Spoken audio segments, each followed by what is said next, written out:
S'il est une saison qui restera à tout jamais dans les annales de la discipline Champ Car, c'est bien l'année 1995. On parlait de championnat kart à l'époque, et pour se donner une idée, Sébastien Bourdet entamait à peine sa carrière en monoplace. 1995, c'est l'année du sacre de Jacques Villeneuve qui remporta le titre avant de rejoindre le Formula One Circus l'année suivante. Une époque où les écuries avaient le choix entre 3 constructeurs de châssis et autant de motoristes, le tout arbitré par 2 manufacturiers de pneus. Les monoplaces développaient pas moins de 850 chevaux, bien aidés par une suralimentation réglable depuis le cockpit. Le pilotage était rude, pas de vitesse au volant, aucune assistance électronique, tout à la force des bras. Cette saison regroupait un plateau de pilotes à vous noyer dans la nostalgie, si ce n'est déjà fait.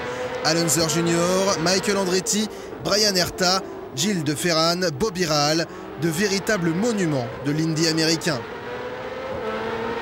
Une équipe de modeurs, la même qui a développé le mode Champ Car 2006, a décidé de leur rendre hommage. Et quel hommage vu la qualité de modélisation des monoplaces. On en prend plein les yeux, d'autant qu'une grande partie des modèles de la saison 94 ont également été inclus en bonus, d'où la présence d'un certain Nigel Mansell. Si ce mode kart 1995 impressionne esthétiquement, sur la piste il intimide. La brutalité de ces bêtes de course est bien reproduite, le comportement se cerne au fil des tours, en chauffant les pneus progressivement, en jouant avec le turbo si besoin. Si en F1 toute manœuvre s'effectue en un quart de seconde, ici il faut encore décomposer, la boîte est plus lente et le poids des machines est plus conséquent.